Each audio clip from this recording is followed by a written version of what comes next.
Hey y'all, welcome back to the ranch. I'm Jared Paul, and today we're going to get to these jade plants that I have really let grow or let go, but whatever. They've been doing their thing, and they're just getting to the point where the little succulent leaves or nodes or whatever you want to call them, they're just getting a little too large. Got some nice size on the trunk though. This is mine. That's Franny's. Franny's first and only bonsai, which, as you see, I take care of it. And the infamous duck pot, where every single other type of tree has died in there, but the jade survives. So, just getting a little bit leggy. Also, I noticed that jade bonsais are extremely popular from the fall festival, or the harvest festival. So I'm just going to make some more of them for next year. So we'll get some nice cuttings out of these, let them dry out for a little bit, like I have. Yes, the little baby prison here. I totally removed the dining room table, put it in the basement. I was just like, you know what? We can't have this many plants and a table on top of it. They both suffer. So the plant room is now, again, just the plant room. So those are some jades that I just pruned up real quick the other day because they were literally so tall they were falling out of their pots because they don't get a big root system. So if you do jades from cuttings, you may want to wire them in. I don't know, but yeah, so I've got those drying out. I'll be planting those. Those are smaller ones. The ones we're going to get today, I think they're going to be substantial cuttings, so like they'll look good right away in their new pot. So I'll have to look it up how long you're supposed to have them dry out. Not exactly sure, but that's what's coming up on today's episode of Jarhead Bonsai.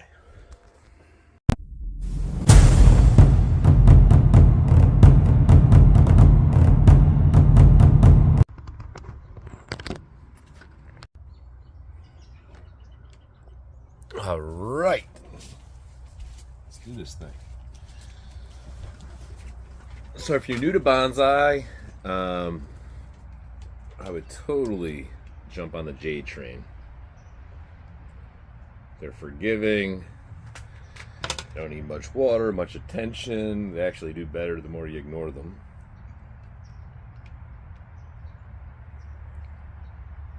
So we got a little unicorn in here and some like fake crystals.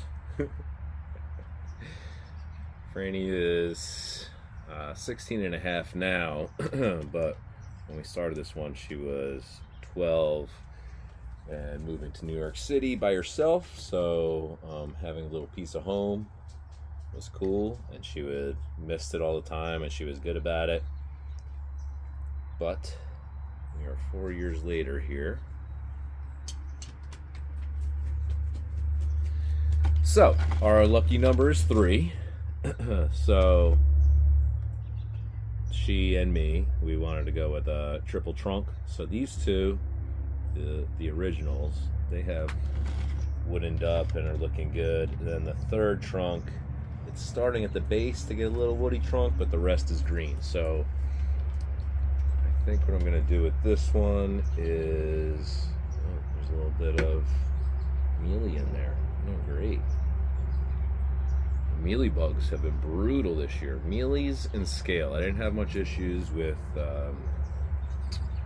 spider mites or aphids, knocking on wood here, but the scale on the mealies, not so much fun. So if you have a multi-trunk, or you have like if you're developing branches on your bonsai, whatever the case may be, if you want to take energy out of a certain trunk, like these two are woodened up, so I have no problem pruning those back, but the one that has not, I would leave the leaves on that one so that it can soak up more energy and mature faster, because you're putting the tree through stress by pruning off its foliage. So if you prune something hard, obviously it's not going to thicken up as quickly as it would if you didn't touch it. So right here, we've got this low branch coming out at the bottom, and if it was on this one, I would leave it, because if you leave a little branch low on a trunk, that energy will cause that branch to thicken up, so you get a thicker base, and then it will minimize and taper on the way up. But it's not on that one, so I'm just going to take it out nice and flush. You don't need room for dieback. If you're new to bonsai and you've heard about dieback with jades and such, you don't really need to worry about that.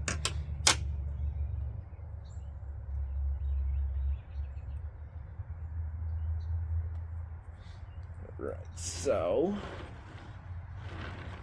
got the other one growing straight at the camera. I'm gonna take that one out too.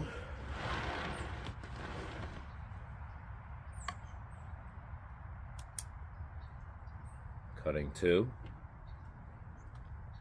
And jade cuttings, they take a while to develop the root system, but as far as recovery, they're pretty resilient. Like, if the only plant that I had were jades, then I would really feel like I was a successful bonsai guy. But other trees are not forgiving, and dealing with, overwintering and coming in and out of seasons and dormancy, you lose some.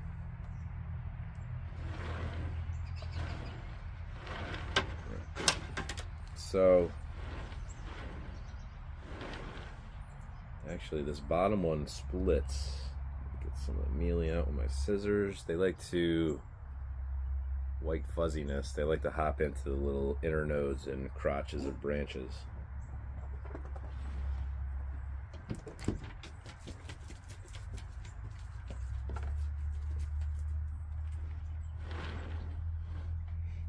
Alright, so there's a different technique where you just take one of these and you just twist it off rather than pruning. So I'm going to do that lower parts of here. I want to prune it, but I don't want to prune it because I want it to harden up and catch up with the other three, so that the three trunks are all woody and relatively the same size.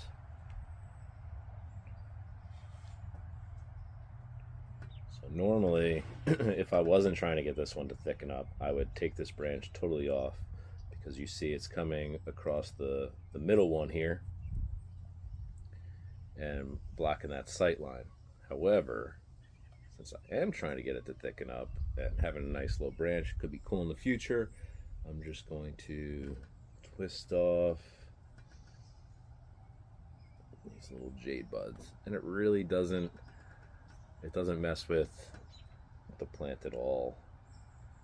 And then eventually, so right here where it came growing out of, these things will yellow up and fall off, so you don't have to worry about removing them right away. All right, that, breeze in the canopy. So good rule of thumb with your bonsai is you want to prune it, and then each branch that you prune, it divides into two. And jades are really forgiving and cool like that. For the most part, if you do prune them back hard, they will split into two at least. Sometimes you get a nice back bud like down on the trunk like I did here, but I'm not looking for that with this one.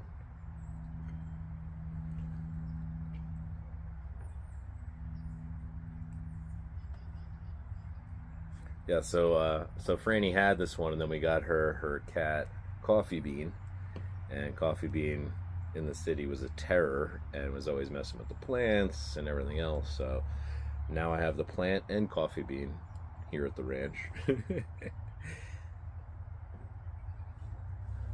So I'm just gonna toss these, but if you want a lot more plants and you don't have a lot,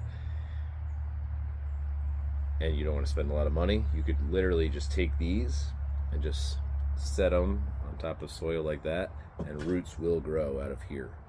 And eventually, after a while, they'll sprout up, something like that. But it's always pretty cool. I never knew that before I took up bonsai, that you could cut a plant and it would grow roots and create a whole other plant. It's like, oh, that's how the whole industry works. That's why they're able to afford to do what they do.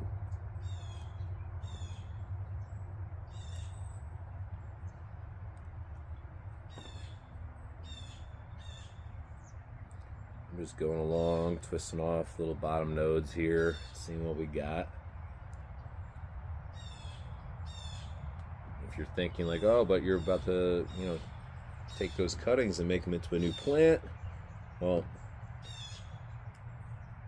if you have a lot of leaves on a new cutting, then the energy is going to them. So typically you want to remove pretty much everything except for the end, the last two buds. And that will gather energy while also like storing it. If I left this like this and I planted that, it wouldn't survive. So what I would typically do off camera, just remove the lower ones. So we're doing all this, and then like you saw earlier, I'll just set it on that table and let it dry out. All right, because you don't want it to rot, and then we'll grow a tree from there. Okay, so here we go. Boom, boom, boom, boom, boom, boom.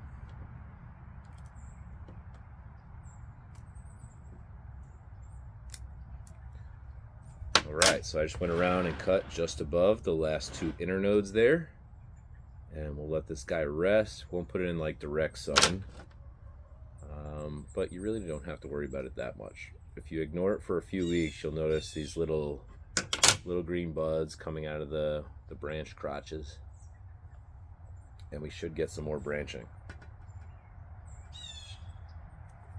Cool. Franny's is done. And you see, it's a pretty unique trunk. Really pretty cool.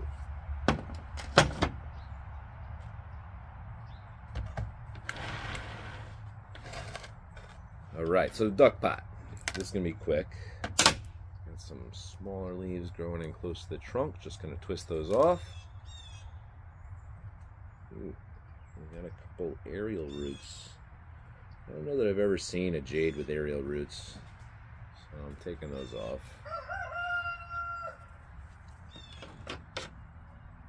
Boom. And boom.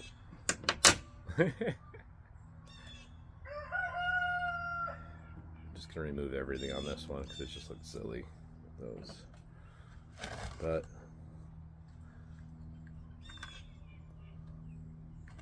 maybe duck pot will produce a tree that doesn't die.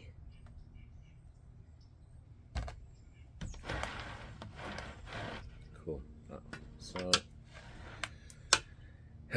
So it's nice and hardened off here, or scarification, whatever you want to call it, scarred here, and had the nice break off. But I know that if I cut off this little part that I left before, that it will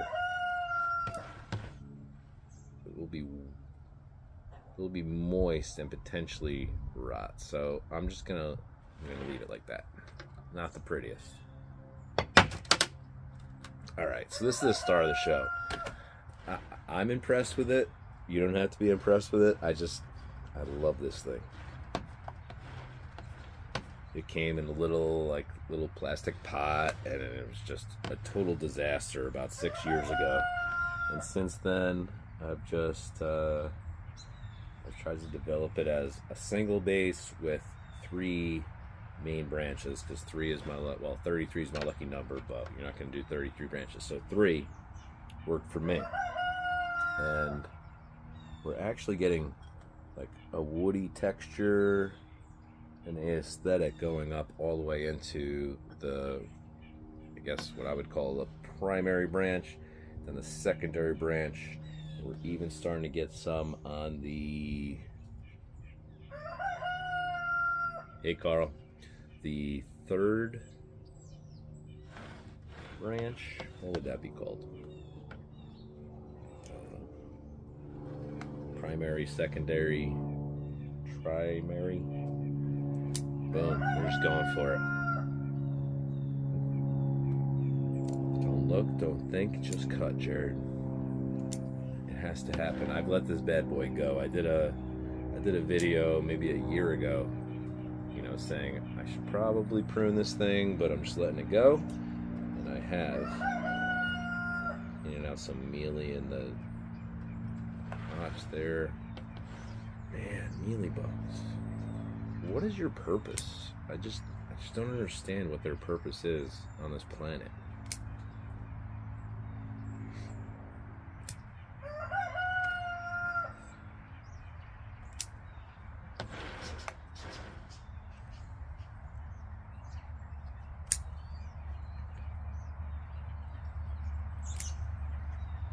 Oh man, this is a hard prune. Had some good divide and development though. I mean, so normally I would keep this because any branching you want to keep, but it's kind of growing back against this more dominant branch and towards the center, so I'm going to remove the whole thing.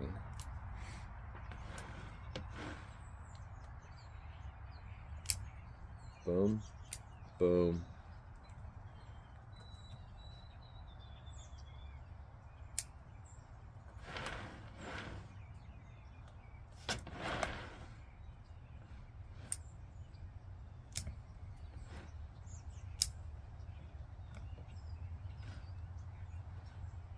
Boom. And boom. Boom, boom. Oh, man. I know it's weird, and if you're not into bonsai, like, or people don't understand bonsai, they would definitely think, like, oh my gosh, that looks terrible. But, my people, you understand. When you actually do a nice defoliation and look at that branch structure, that's the best. Just cleaning out what I think are mealies and a couple of the crotches here.